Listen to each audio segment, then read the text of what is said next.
Hi, I'm Rio. Hey, I'm Dini.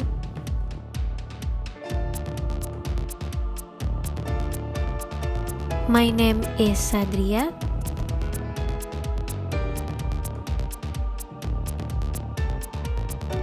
Halo, my name is Haidar.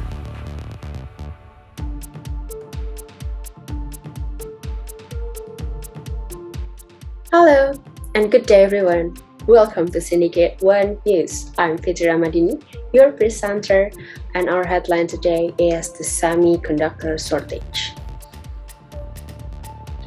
Since many questions have been going around lately regarding why is the semiconductor shortage affecting global electronic demand for the next 10 years, even for Taiwan Semiconductors Manufacturing Company or TSMC, the biggest chips factory in the world who constantly expanding their frontiers of semiconductor technology to support their customers, have facing this crisis too.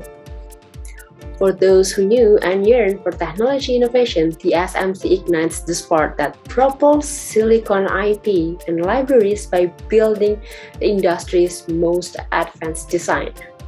They even join hands with partners to create the largest, most robust semiconductor ecosystem in the world. With TSMC excellent manufacturing services, flexible capacity, and economy scale, they leverage Industry 4.0 and big data solutions to garner insight from massive amount of production line data to improve their process and efficiency and scale of optimizing manufacturing quality and shorten yield rates of production cycles. But not only that, it also enables them to deliver the semiconductors in a matter of time. But many ask why such phenomenon can be happening in the world of semiconductor. Even big companies like TSMC gain an impact. The first, there is no early warning sign that chips will be short in supply, especially due to the pandemic, considering many industries have to cancel their orders suddenly due to the fall of their sales, like an automotive industries. With semiconductor manufacturing, nothing but up security for productions. Let's take General Motors as an example.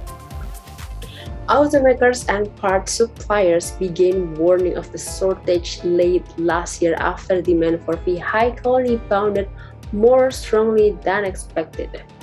Following a 2-month shutdown of production plants due to the coronavirus pandemic, General Motors have already temporarily closed car and crossover plants in Kansas, Canada, and Mexico, through mid-March due to the shortage. It also has cut production in South Korea. That's what GM says. Interesting, right? But how does these two things collide? Well, these semiconductors has come to power to our everyday life since people are being pushed to work from home. Means that there is surge in demand for electronic commodity. Another thing also, consumer preferences have shifted. When people originally commute with public transportation, nowadays they prefer to use their own car for the sake of pandemic situation. The sudden rise of industries like automotive industries demand leave semiconductors manufacturer in uncertainty, especially when most of the semiconductors are produced outside of the US.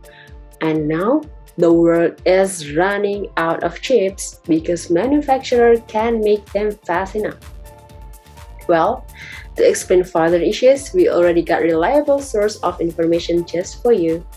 Here with us, our Dr. classman Haidar Ahmad Dava, the research of leader for Syndicate 1 News. Dr. Haidar, over to you. Okay, so now we will analyze issue mentioned before by Dini with five-step scenario planning.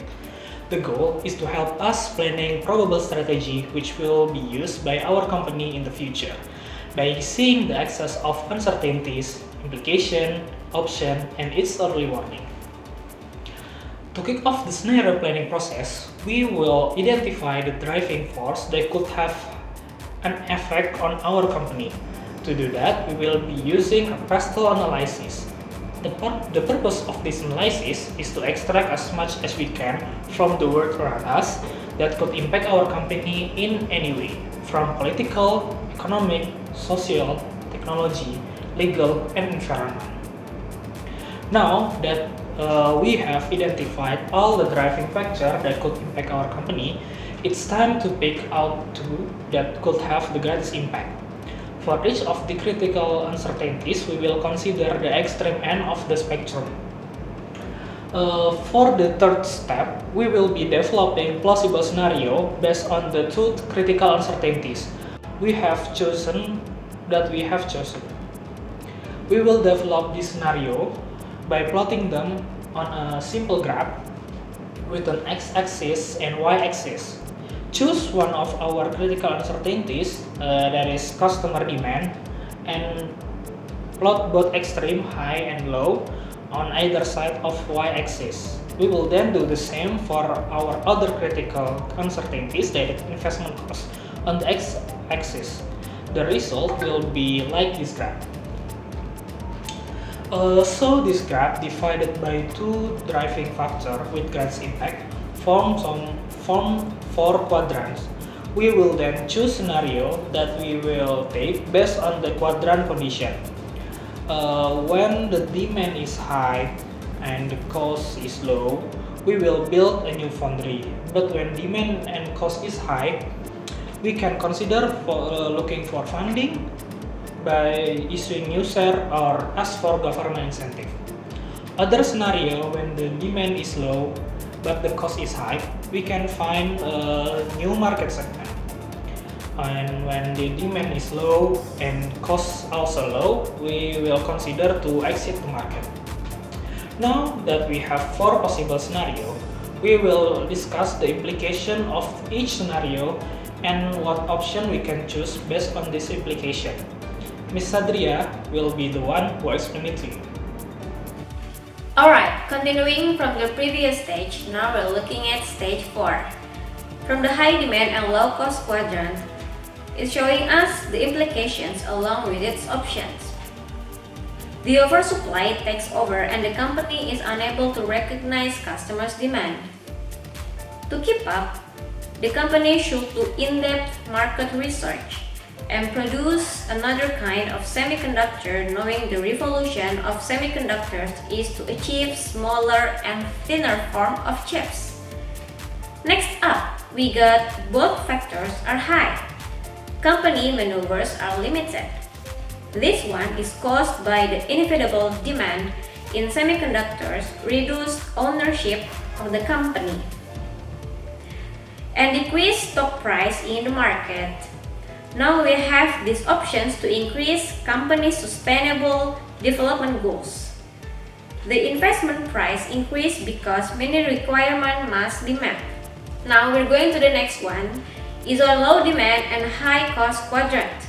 Is that TSMC would probably find a new strategy and target a new market to follow the current economic trend, because knowing the fact that demand is no longer on the table. The low demand and low cost quadrant are a sign for the company to find a new line of business, because the main driver is because the business is no longer profiting to become a manufacturer. Instead, being the distributor may help the situation. If it gotten worse, we should do a merger or acquisition. Alright then, now we are reaching to the final stage. Mr. Rio, are you with me? We would like to hear you about the integration for the early warning sign regarding to this issue. Yes, thank you, Sadria. I will continue about the stage 5.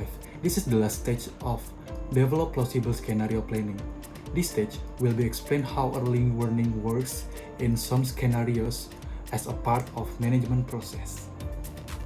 First, I will explain the some scenarios when the company high in customer demand and low in investment cost. Change in customer behavior. Example Gracia. Demand of graphic card to mining cryptocurrency. The emergence of new advanced technology as customer preference And customer buy product from competitor because the company can catch up with competitor R&D development due to more laws. Let's see in the past 5 years. In the past, cars still use a full power. Now, 5 years later, everything has changed. This car is automatic, drive use a microchip as a brain and rechargeable battery as a power. And thanks to technology that make it constantly evolving. This assumption is that technology is changing all the time. Some company not ready for this. And this is well a representation for quadrant 1. Scenario when the company hike in customer demand and investment cost. The stock price will be decreased and make the project cost surging. Third, scenario when the company low in customer but high in investment cost. It will be nightmare for company. The early warning sign company can mitigate it if it happens is when the product failed to capture the market, maybe let market entry. The scenario when company have to accept the fact low in customer demand and low in investment cost. This strategy might require a lot of effort by a reversing strategy to discover new facts to create successful strategies running their business. And then, to attract the market, product and company must be offering price in under value. Back to Dini. Okay, thank you everyone for the explanations and thank you for watching and staying with us. This is our aunt's discussions today, so see you later. Don't forget to always wear a mask and keep healthy. Goodbye.